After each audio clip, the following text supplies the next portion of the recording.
السلام عليكم ورحمة الله وبركاته. نحمده ونصلي على رسوله الكريم أما بعد.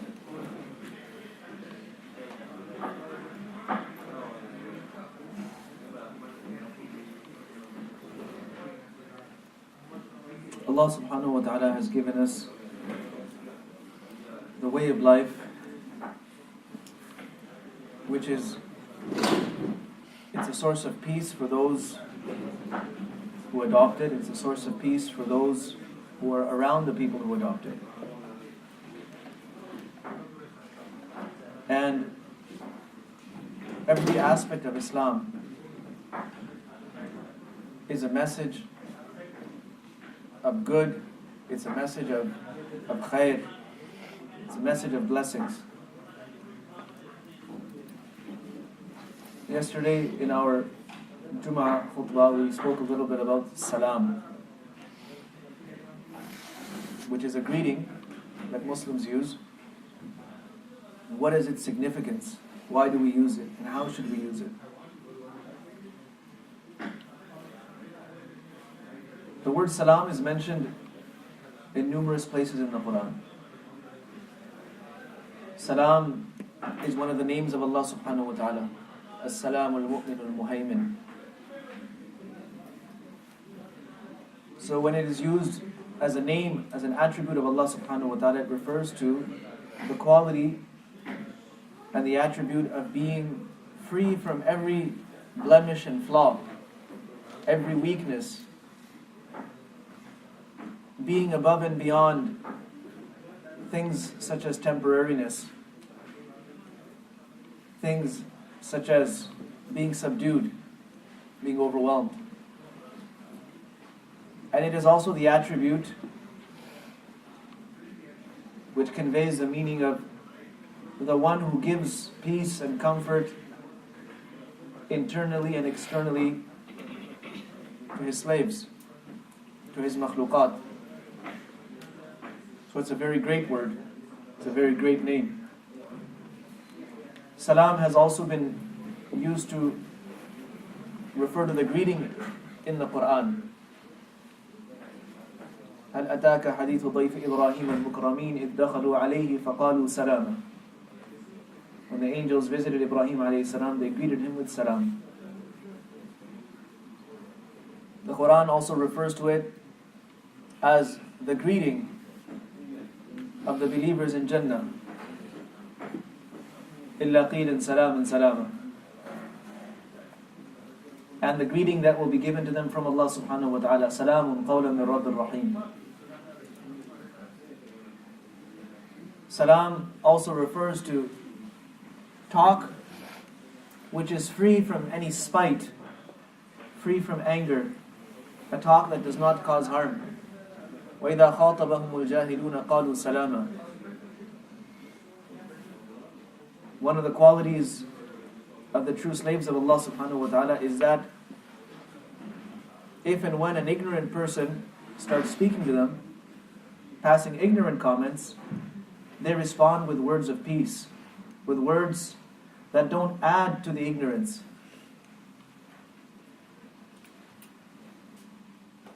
Salamun laka min ashab al-yamin. In Surah Al-Waqi'ah. Safety, peace, comfort for you, who are from ashab al-yamin, the people of the right. And it is also referred to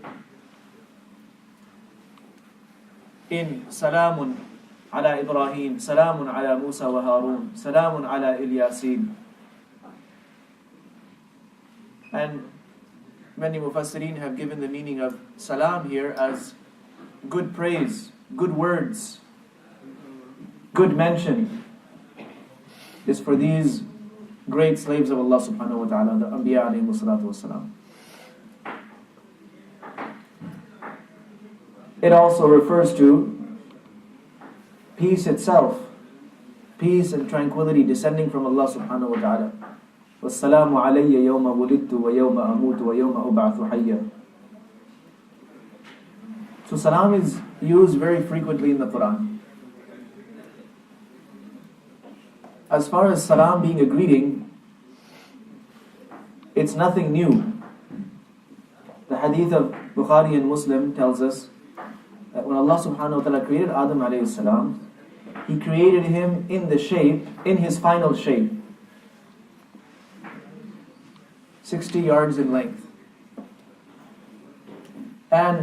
or 60 hands in length. So, after creating him, He told him to go and say Salaam to a group of angels. And Allah subhanahu wa ta'ala told him that listen carefully to the response that you get from them, because that is going to be the greeting, your greeting and the greeting of your progeny. So he went to them and said, Assalamu alaikum. And they responded by saying, Assalamu alaikum wa rahmatullah, or wa alaikum assalam wa rahmatullah. So they added wa rahmatullah. So the greeting of salam is nothing new. It's been used since the time of Adam alayhi salam. For a Muslim, a follower of Muhammad sallallahu alayhi wasallam, salam is something very important.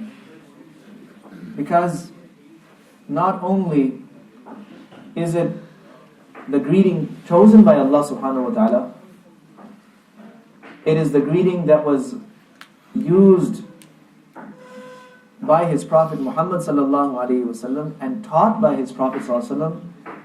And the Prophet alaihi salatu wasallam stressed it so much that the books of hadith are filled with the benefits, the virtues, and the etiquettes of giving salam and responding with salam. In fact, it is from the rights of a Muslim. It is from the haqq of a Muslim. There's some ahadith that enumerate in one hadith 5 rights of one Muslim over another. Another hadith enumerates 6 rights of one believer over another. But the hadiths agree that raddu salam, if somebody says salam, it is his haqq on you that you reply. When we greet someone with salam, what are we in fact saying? We're telling them, first of all, that we have come to them in peace. We have come to them in a way that's not going to harm them. They have nothing to fear from us. They have nothing to worry. They will face no loss, no damage at our hands. The second thing is, it is a prayer for them. Because when we say Assalamu alaikum, it means, may the peace of Allah subhanahu wa ta'ala be upon you. May Allah subhanahu wa ta'ala descend peace upon you. You're praying for them. And thirdly, it is a dhikr of Allah subhanahu wa ta'ala. It is a remembrance of Allah. Because like we just mentioned, Salam, As-Salam is one of the names of Allah. One person who didn't know about Islam once was saying, Assalamu ala Allah, peace be on Allah subhanahu wa ta'ala. He didn't know anything. The Prophet ﷺ said, don't say that, فَإِنَّ اللَّهُ وَالسَّلَامُ, Allah is as-salam. And the Prophet ﷺ's habit was that he used to do the dhikr of Allah, the remembrance of Allah subhanahu wa ta'ala, with a great deal of respect, to honor the name of Allah. So much so that Abu Hurairah radiallahu anhu once went and greeted him with salam. The Prophet ﷺ quickly made tayammum. There was no water nearby. He quickly made tayammum and then responded, and he told him that I did not want to take the name of Allah, respond by saying wa alaikum assalam wa rahmatullahi wa barakatuhu, because it has the name of Allah in it. I didn't want to do that without tahara.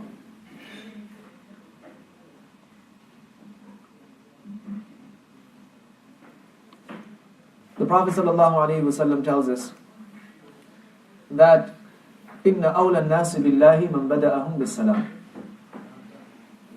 When two people meet, or when a group of people meet, the one that is closest to Allah subhanahu wa ta'ala is the one who says salam first. So whenever you have this interaction with another brother, or a sister with another sister, we need to be the first ones to open up with the greeting of peace. And the one who does that gains nearness to Allah subhanahu wa ta'ala for a number of reasons. First of all, because they were the first one to do a good deed. And proceeding and rushing towards good deeds is something beloved to Allah subhanahu wa ta'ala. Secondly, it's an act of courtesy, it's an act of good manners and good etiquette to say salam to somebody. So it's a sign of good character, and Allah subhanahu wa ta'ala loves good character. Thirdly, it is the dhikr of Allah subhanahu wa ta'ala. Like we already said, you've done the dhikr of Allah before the other person did. And not only have you done the dhikr of Allah, you have reminded them that they should also do the dhikr of Allah. Just by saying Assalamu alaikum, you are putting them in a position now where they have to reply. They have to say Wa alaikum assalam. So you have reminded them to do the remembrance of Allah subhanahu wa ta'ala. Fourthly, it's a sign of humility. It's a sign of humility to say salam first. And it's a sign of, it could be a sign of arrogance or conceit that you don't want to be the first one to say salam. That's why the hadith tells us that the one who says salam first, Allah subhanahu wa ta'ala is going to free his heart, cleanse his heart from conceit and pride. Al-badi'u bis-salami bari'un min al-kibr. So many benefits of saying salam first. The Prophet ﷺ was asked, Ayyul Islami khair? Which aspect of Islam is the best? So he replied, تُطْعِمُ الطَّعَامِ وَتَقْرَأُ السَّلَامَ عَلَى مَنْ عَرَفْتَ وَمَنْ لَمْ تَعْرِفْ. Feed people. Get in the habit of feeding people. Like our brothers, every Saturday, mashallah, they make so much effort to provide all of the attendees with a nice snack, with a nice meal after the program. Feeding people. The Prophet ﷺ used to love to feed people. Sahaba radiallahu anhum used to love to feed people. تُطْعِمُ الطَّعَامِ and وَتَقْرَأُ السَّلَامَ عَلَى مَنْ عَرَفْتَ وَمَنْ لَمْ تَعْرِفْ. And get in the habit of saying salam to the people you know and those you don't know. Anyone that you feel is a Muslim, say salam to them. You don't have to know them, you don't have to be their friend, or they don't have to be your friend. You say salam to them. In fact, one hadith mentions that from the signs of the Day of Judgment, one sign is that people will only say salam to the people that they know. And if they don't know you personally, they won't say salam to you.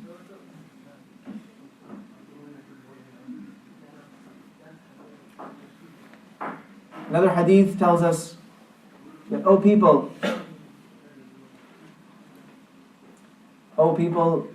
feed, أطعموا الطعام, وصلوا الأرحام, and join family ties. Don't cut off relations with people. وَأَفْشُوا السَّلَامِ, and spread salam. وَصَلُّوا بِاللَّيْلِ وَالنَّاسُ نِيَامٌ, and pray in the middle of the night when the rest of the world is sleeping, meaning tahajjud. تَدْخُلُونَ الْجَنَّةَ بِسَلَامٍ, you will enter Jannah with ease.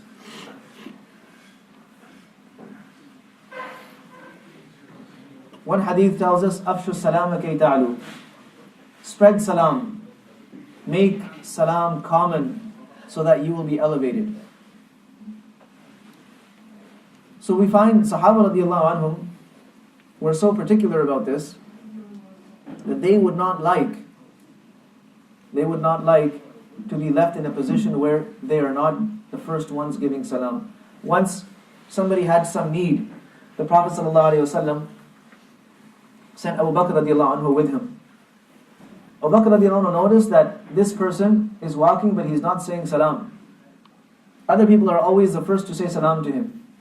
He said, don't do that. He said, what are you doing?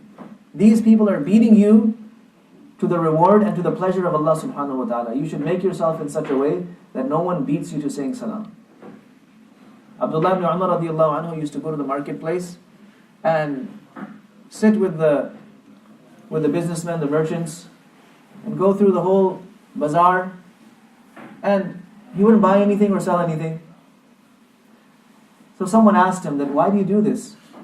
You come here into the marketplace, you meet and greet everyone, but you don't buy anything or sell anything. He says, I do this just so that I can spread salam to these people. That's it. So when we say salam to someone, we're giving them a message of peace. When we give a message of peace, then it will compel us to follow up with an interaction of peace and with a behavior of peace as well.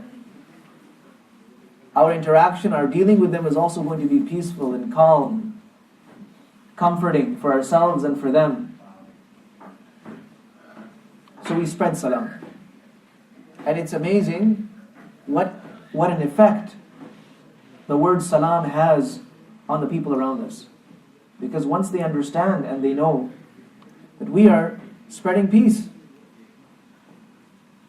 and we are here to live in such a way that no one is harmed and no one is adversely affected by us, right away their attitude towards us will change. Now, as far as the etiquettes of salam, when should we say salam? We already mentioned that anytime we come across another Muslim, we should say salam. But more specifically, if you come across someone who is older than you, the Prophet ﷺ says, يُسَلِّمُ الصَّغِيرُ عَلَى الْكَبِيرِ. The junior should say salam to the senior. Which means that if somebody is bigger than you in age, or they have a higher status than you in deen, you should be the first one to give salam to them and not wait for them to give you salam. So whether it's your parents, elder brothers and sisters, or elders in the community, people that you see when you're walking around, or your teachers,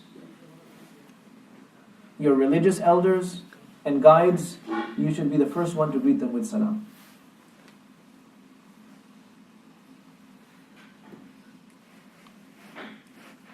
Secondly,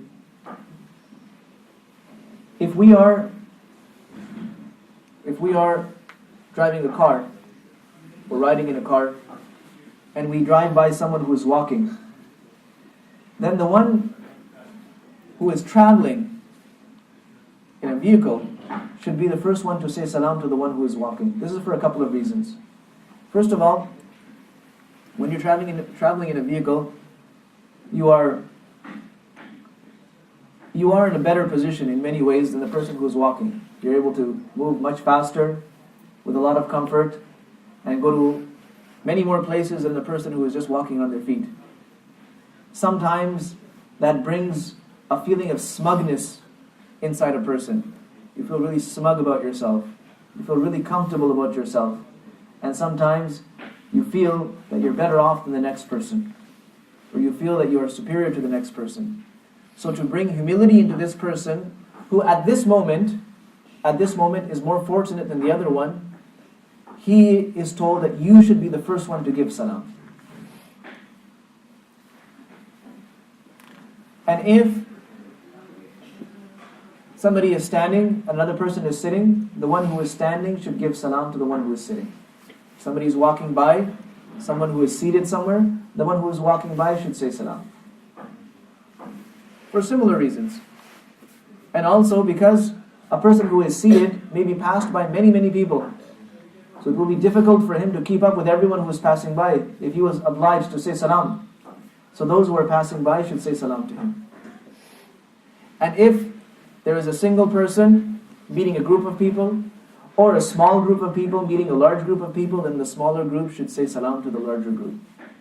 And when we say salam to any group of people, then if everyone wants, everyone can answer, but it is enough for just one of them to answer.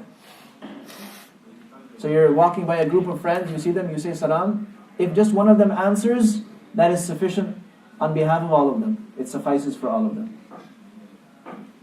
The other thing is that saying salam when we enter the house. This is very important, because this is mentioned in the Quran, that when you enter your homes, then greet the people in those homes with salam. فَسَلِّمُوا عَلَىٰ أَنفُسِكُمْ تَحِيَّةً مِنْ عِنْدِ اللَّهِ وَبَرَكَةً طَيِّبًا. So whenever we enter our homes, whether there is someone there or not, as soon as we walk in, the first thing we should say is salam. And if you can say the dua, at least say Bismillah when you open the door. And then there are du'as that the Prophet ﷺ has taught us for entering the home. Allahumma inni as'aluka khayra al-mawliji wa khayra al-makhraji. Bismillah walajna wa bismillah kharajna wa ala Allahi rabbina tawakkalna. If you can say this dua when you enter, it's better because it's the sunnah. But at least say Bismillah and open the door and say salam to everyone that is there. And even if no one is there, still say salam. In one hadith, it's mentioned that Iblis goes around in groups looking for homes to enter. And he is in search for two things. He's in search of a place to stay, a place to spend the night. And secondly, he's in search for food. So any house that has been entered with the name of Allah, Shaitan does not have access. He just can't go in. And he tells his group that we have no entry here. But when he comes across a house that has been entered without the name of Allah, he says, okay, we can go in here, we're allowed to go in. And they go in, they cause all kinds of trouble for us. They cause problems between us, they cause fights, and there's shortages of food and supplies, our grocery shop, and all kinds of trouble is created. Next thing you know, no one's getting along. Well, we allowed him in, we allowed him to come in. So by habit, it should become our habit that we take the name of Allah subhanahu wa ta'ala before doing anything.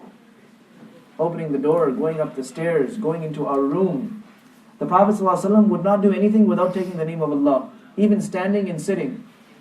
Sahaba say, we never saw him getting up or sitting down without the remembrance of Allah subhanahu wa ta'ala. And the second thing, of course, is salam.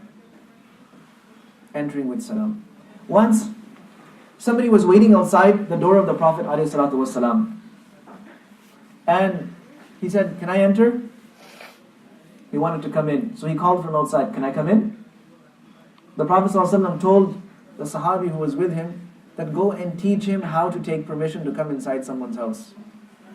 And the Prophet ﷺ, as he was explaining it to the Sahabi, the person who was outside overheard. And so he sought permission the way Nabi ﷺ was teaching. What did he say? He said, Assalamu alaikum wa rahmatullahi wa barakatuhu. First you say salam, and then you say, may I please enter? Can I come in? And it's a whole chapter, actually, in hadith and in deen, of taking permission before we enter someone's house, someone's room, and so on and so forth. We'll talk about that in another session, inshallah. Right now we want to focus on salam. Because sometimes, when we live together in a family setting, we sort of just take it for granted. That, okay, this is my brother, this is my sister, parents, I don't have to say salam to them. No, we should get in the habit of saying salam every time we see them.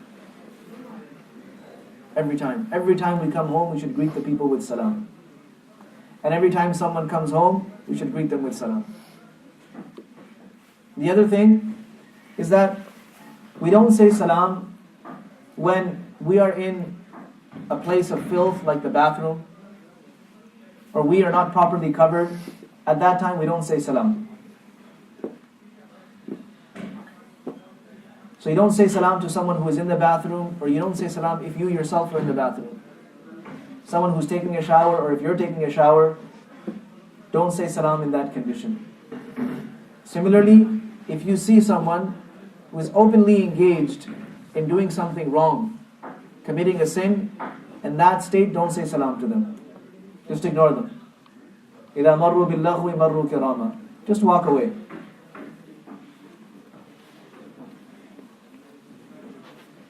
Our aslaf, our pious predecessors were very particular about saying salam. There's a story that I've read about Imam Abu Dawood rahmatullahi alayhi. the compiler of the great book, Sunan Abi Dawood, great muhaddith.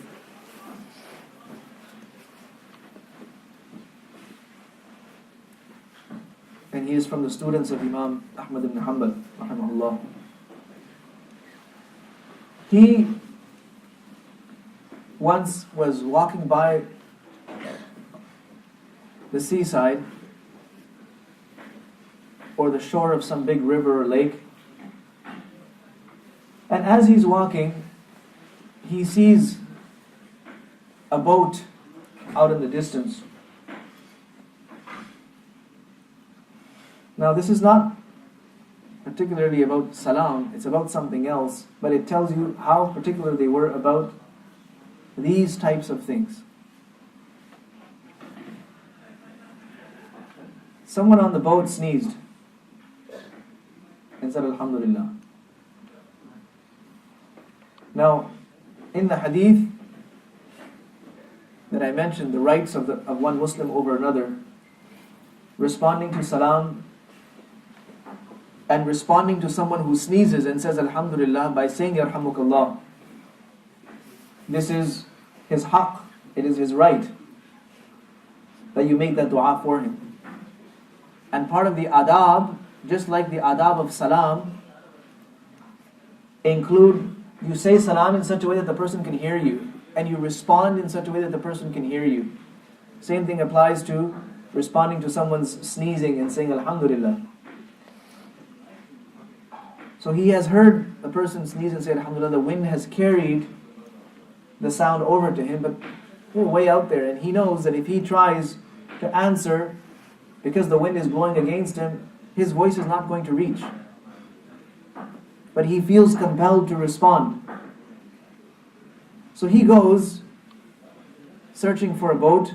He finds a boat and rents it for a few coins, a few dirhams. And he rents the boat, goes out there, catches up to them, and when he gets close to them, he gives them the response. He says, Yarhamukallah. And then he steers the boat right back. Now,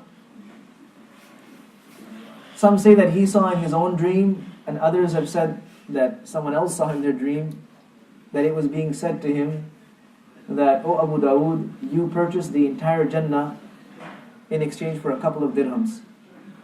Those 2 dirhams that you used to rent that boat to go fulfill this sunnah, that was so precious in the sight of Allah that Allah has forgiven you and granted you Jannah because of it."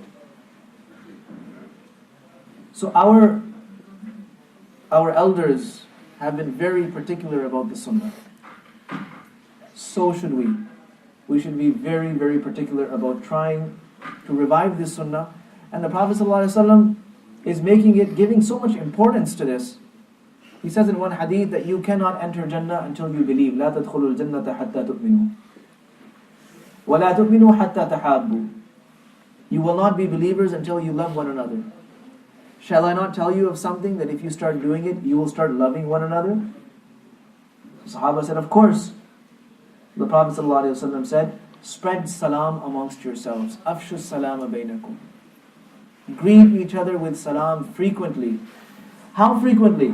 The Prophet ﷺ says that if 2 people are walking on a path and they have to part for a second because a tree comes in between, or a wall comes in between, or a rock comes in between, they just separate momentarily and then come back and start walking together.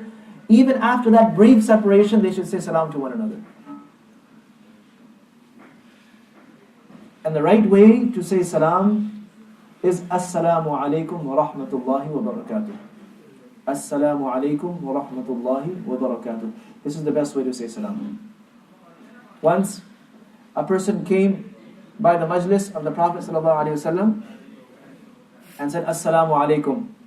The Prophet ﷺ responded, had him sit down, and then he said 10. Another person came and said Assalamu alaikum wa rahmatullah. The Prophet ﷺ answered him, had him sit down, and said 20. Then a third person came saying Assalamu alaikum wa rahmatullahi wa barakatuh. The Prophet ﷺ responded to him and had him sit down, and he said 30. this was referring to the reward, the ajr that each person got. The one who said Assalamu alaikum got 10 hasanat. The person who added wa rahmatullah got 20 hasanat. The person who added wa barakatuhu got 30 hasanat. So the complete way of saying salam is Assalamu alaikum wa rahmatullahi wa barakatuhu. And when someone says salam to us, the Quran says, وَإِذَا حُيِّيتُمْ بِتَحِيَّةٍ, when you are greeted with a greeting, فَحَيُّوا بِأَحْسَنَ مِنْهَا أَوْ رُدُّوهَا, then respond with either a better greeting or at least the same greeting. So if someone says Assalamu alaikum, then we should try to respond by saying Assalamu alaikum wa rahmatullah, if possible wa rahmatullahi wa barakatuhu, or at least giving the same greeting. Saying salam loud enough so that the person can hear. We have a habit in which sometimes we just wave. We see a person across the street, we see a person driving, we just wave, and the person waves as well. This is not salam. So don't just wave as a greeting. Say salam, move your lips, and try to convey your voice to that person. Convey the sound of your salam to that person. Then it's salam. Otherwise, if someone just waves to you, you're not obliged to respond Islamically. So, we need to move away from the habit of just waving and start saying the greeting, the salam, with our tongues, with our mouths. If a person is greeted with salam, it's wajib for them to respond. It is a duty, it's an obligation upon them to respond and reply with wa alaikum assalam wa rahmatullahi wa barakatuh. And if they don't, this person falls in the sight of Allah subhanahu wa ta'ala. And Allah subhanahu wa ta'ala appoints an angel who responds to that person in place of this person. So it's a beautiful thing. Salam is a beautiful thing. It's a beautiful greeting. And it's the dhikr of Allah subhanahu wa ta'ala. So we need to start getting into the habit of saying salam. And we need to start losing the other greetings that we use, the casual greetings that we use. Sometimes amongst friends or amongst a certain age group, there are these greetings that we have. Sometimes it's not even a greeting, it's not even a word. Yo. Whatever you want to call it. But it doesn't mean anything. So we need to get into the habit of saying salam. And we learn that we say salam whenever we address someone, whether we're verbally addressing them, whether we're addressing them through the means of a letter. And for us people, emails, texts, whatever it is, get in the habit of saying salam. The next part is shaking hands. Shaking hands is sunnah. The Prophet ﷺ in one hadith of Muslim praised the people of Yemen. He said, oh, these people of Yemen have come, these people of soft hearts, and these people of these good qualities, and they are the first to come with musafaha, they are the first to come with the shaking of hands. So, a shaking of hands, it's an extension of, it's a show of, a display of, again, peace. It's a display of affection. It's also a display of respect. So shaking hands is something the Prophet ﷺ himself did, and it's something he taught us to do. Now, the hadith tells us that whenever two people meet, say salam and shake hands, before their hands separate, Allah subhanahu wa ta'ala forgives their sins. And there are numerous ahadith to this effect. Some say that the sins they scatter just like the leaves scatter from a tree in the wintertime. How the leaves are just shed. Just like that the sins are shed. And there are different ahadith. So, when we greet each other, shake hands. And the way to shake hands is to just grab the other person's palm, grab it, and then release it. It's proven from hadith that the Prophet ﷺ also shook hands with both hands. So it's more of a sign of respect, in fact, when you extend both of your hands. You can shake one hand as well. It's good. The sunnah is fulfilled. But if you want to show more respect to someone, use both hands. The hadith that's in Bukhari of Abdullah ibn Mas'ud radiyallahu anhu, that he greeted the Prophet ﷺ. He says, the Prophet ﷺ taught me tashahhud while my hands were in between both of his hands. While he was holding my hands, he taught me the tashahhud. So this is a sahih hadith. So you can make, some people, I don't know, they have a problem with musafa with two hands. You shouldn't. It's from the sunnah. And when we meet an elder, then it's better as a sign of respect that we try to shake with both hands. We don't shake hands with non-mahrams. The Prophet ﷺ said, "Inni la usafihu nisa."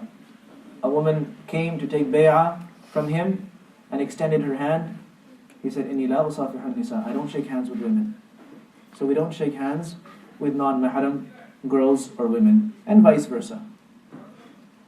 Sometimes we are put in a situation where it's a non-Muslim, and out of an act of formality or an act of respect, they might extend their hand, and you have to try to handle those situations with some wisdom.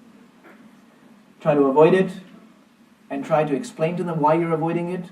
Explain to them that this is not out of disrespect, because they may take it that way. It's not out of disrespect. In fact, it's a sign of respect for them.